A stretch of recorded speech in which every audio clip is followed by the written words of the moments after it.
Les aidants sont des personnes qui accompagnent d'autres personnes en situation de dépendance, qu'elles soient donc liées à l'âge, à la maladie ou au handicap. Aujourd'hui, on compte entre 8 300 000 et 11 millions d'aidants.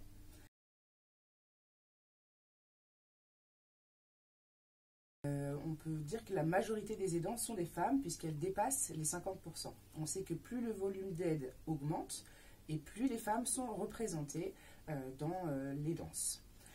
Aujourd'hui, on sait que la première difficulté des aidants, c'est d'abord l'accès à l'information, puisque l'information est majoritairement diffusée sur différents canaux, que ce soit des sites internet, on peut également trouver un certain nombre de guides, et beaucoup d'acteurs se sont mobilisés sur l'information des aidants.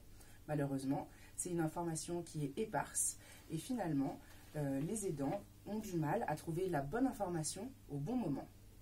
Les différentes difficultés aussi auxquelles ils peuvent être confrontés sont liées à l'accès aux différentes aides financières, puisque aujourd'hui on sait que être aidant peut aussi avoir un poids économique sur la famille, puisque certains aidants s'arrêtent de travailler pour s'occuper de leurs proches dépendants. Ce qui fait qu'on a une difficulté à la fois sur la conciliation vie d'aidant, vie professionnelle, mais qu'on a aussi des difficultés qui sont liées à, par exemple, les différentes années de cotisation, puisqu'une personne qui s'arrête de travailler ne touchera pas les droits à la retraite.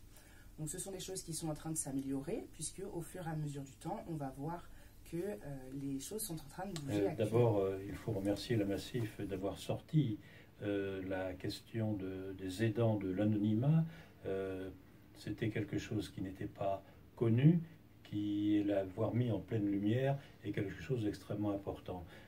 Comme vient de le dire Penda, il y a sur les 11 millions d'aidants, il y a 4 millions d'aidants qui sont des salariés actifs. Et donc c'est bien une question qui concerne le syndicat, cette question de conciliation entre les exigences de la vie personnelle, en l'occurrence les aidants, et de la vie professionnelle. C'est pour ça, et on y reviendra tout à l'heure, que nous avons un certain nombre de revendications et de propositions à faire sur ce sujet. La Massif s'est d'abord intéressée aux aidants à partir de 2004, au moment où le contrat autonomie a été mis sur le marché. En fait, au fur et à mesure du temps, on s'est aperçu que les personnes qui venaient faire les démarches auprès de la Massif et s'intéresser en fait finalement aux conditions de mise en œuvre du contrat n'étaient pas les personnes qui étaient concernées elles-mêmes par la perte d'autonomie, mais leur entourage. Donc, on s'est aperçu au fur et à mesure du temps qu'il y avait un besoin pour ces personnes, qu'il fallait vraiment les accompagner. Et donc, on a commencé à mettre en place un certain nombre d'actions, notamment le site internet Avec les aidants, à partir de 2007, où on a décidé de leur fournir un certain nombre de contenus, à la fois sur les différentes aides financières, les différents interlocuteurs auxquels ils peuvent s'adresser pour être accompagnés dans leur vie quotidienne. Il y a un point qui est vraiment très important, c'est de se faire aider pour le maintien au domicile. C'est vrai que quand on est aidant, se faire accompagner pour aider la personne dépendante à rester à domicile, ça signifie aussi de devoir faire rentrer quelqu'un dans son quotidien. Et la personne âgée, la personne dépendante, a vraiment souvent du mal à accepter une aide extérieure. Ils veulent souvent que ce soit leurs proches qui se chargent de tout ça et donc ont vraiment des difficultés à accepter une aide d'une tierce personne. Donc aujourd'hui, on va voir que cette charge de la coordination des différentes aides repose pleinement sur les aidants. C'est pour ça qu'il faut maintenant les accompagner et voir comment la coordination de ces différentes aides peut mieux se passer. Et on a souvent, nous, un rôle à la Massif de mieux faire comprendre les aides que les aidants peuvent mobiliser pour continuer à faire ce maintien à domicile, à la fois en toute sécurité pour les personnes aidées, mais aussi en toute simplicité pour la dyade, le couple aidant-aidé. Alors pourquoi la Confédération s'est-elle aussi intéressée à ce sujet? C'est parce que nous avons lancé une grande campagne concernant les salariés de l'aide à la personne. Ce sont des salariés, environ 1 400 000, dont 97% de femmes, qui ont des diplômes, qui ont des formations spécifiques et pour lesquels il faut mettre la lumière, et c'est la raison pour laquelle Force ouvrière s'y intéresse plus particulièrement. Une des difficultés auxquelles peuvent être confrontés les aidants, c'est l'accès au répit. En effet, les aidants, pour pouvoir continuer à assumer pleinement leur rôle, ont souvent besoin de souffler. Souffler parce qu'à un moment, sinon, ils peuvent arriver à des situations de rupture qui entraînent finalement un craquage. Et les aidants, du coup, ont besoin d'être accompagnés dans cette démarche où à un moment, il faut pouvoir couper de cette situation d'aidant. Et donc, pour cela, il faut qu'ils puissent avoir accès à des solutions de répit. Le répit, aujourd'hui, il existe sous plusieurs formes. Donc, il y a des hébergements temporaires qui doivent être évidemment mis en place assez longtemps à l'avance, puisque des places en EHPAD sont réservées finalement pour ces hébergements temporaires. Il y a également ce qu'on appelle aujourd'hui le baluchonnage ou le relayage, qui est aujourd'hui une chose qui est plus ou moins mise en place de façon finalement sous les radars, puisqu'il n'existe actuellement pas de cadre légal pour exercer justement ces solutions de répit. Il y a dans la loi de 2018, donc il y a on va recommencer. Actuellement, la loi s'est assouplie et permet donc de tester ces formes de répit, puisque c'est un nouveau métier, le baluchonnage.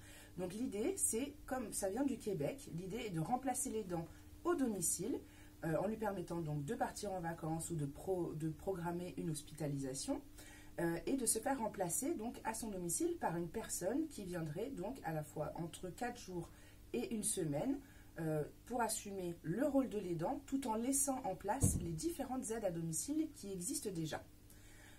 Aujourd'hui, créer ce nouveau métier, c'est réfléchir du coup aux différentes façons de pouvoir le mettre en place.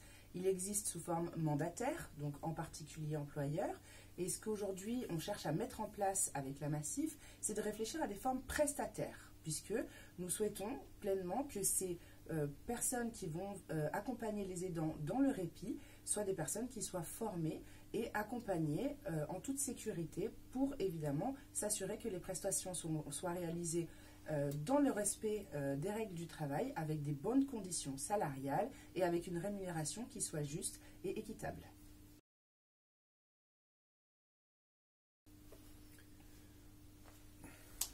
Au-delà du besoin de répit, la question de la perte de salaire des aidants qui cessent de travailler pour aider, pour prendre soin de leurs proches, est une question qui accentue la difficulté que rencontrent les aidants. C'est pour ça que nous voulons, en tant qu'organisation syndicale, relayer dans notre rôle d'organisation syndicale la question de l'indemnisation de cette perte de salaire qui puisse être beaucoup plus significative que les dispositifs qui viennent d'être mis en place, qui sont certes nettement insuffisants, dont il faut reconnaître néanmoins que c'est le début de quelque chose, et nous poussons pour notre part à ce que dans les accords d'entreprise ou dans des accords de branche, la question de l'indemnisation des salariés puisse être négociée, et la Massif notamment, mais pas exclusivement, propose aux entreprises des contrats justement pour faire en sorte que les aidants puissent être indemnisés, non pas naturellement à la hauteur de la perte de salaire, mais d'une manière suffisamment significative. C'est un véritable combat syndical à mener. En effet, la question de la compensation de salaire des aidants qui s'arrêtent de travailler pour s'occuper de leurs proches est une question plus que d'actualité, puisque le gouvernement vient d'annoncer que le congé de proche aidant qui était jusqu'ici non rémunéré va l'être à partir de 2020. On attend le décret d'application. Ce congé de proche aidant sera rémunéré 43 € par jour pour un couple et 53 € pour une famille, pour un parent isolé. Cette indemnité a été calculée sur la base de l'allocation de présence parentale et va faire l'objet de plusieurs discussions, puisque actuellement le contour de cette indemnisation a été calqué sur le fait que donc on doit être aidant d'un ascendant qui est donc son parent, ou aidant d'une personne qui est en situation de handicap et invalide à plus de 80%. Quand je parlais d'aidant ascendant, on est bien sur un aidant qui est d'une personne âgée qui est un GIR entre 1 et 3. Donc on voit encore que sur cette indemnisation, il y aura encore tout un pan de la population des aidants qui ne sera pas concerné. Et aujourd'hui, il semble nécessaire d'aller encore plus loin dans l'accompagnement et la compensation des salaires des proches aidants. Ça doit être notre travail syndical dans les années qui viennent. Chaque année, la Massif met en œuvre un certain nombre d'actions pour accompagner les aidants sur les territoires et nous produisons également un certain nombre d'outils et notamment c'est en 2019 le guide de l'aidant que nous avons réalisé et qui permet d'avoir accès à tous les interlocuteurs, les différents dispositifs d'accompagnement ainsi que toutes les nouveautés concernant justement le congé de proche aidant et les autres dispositifs qui permettent la conciliation vie d'aidant, vie professionnelle. Rapprochez-vous de vos unions départementales force ouvrière, elles ont toutes un référent massif et c'est le meilleur moyen de pouvoir connaître vos droits.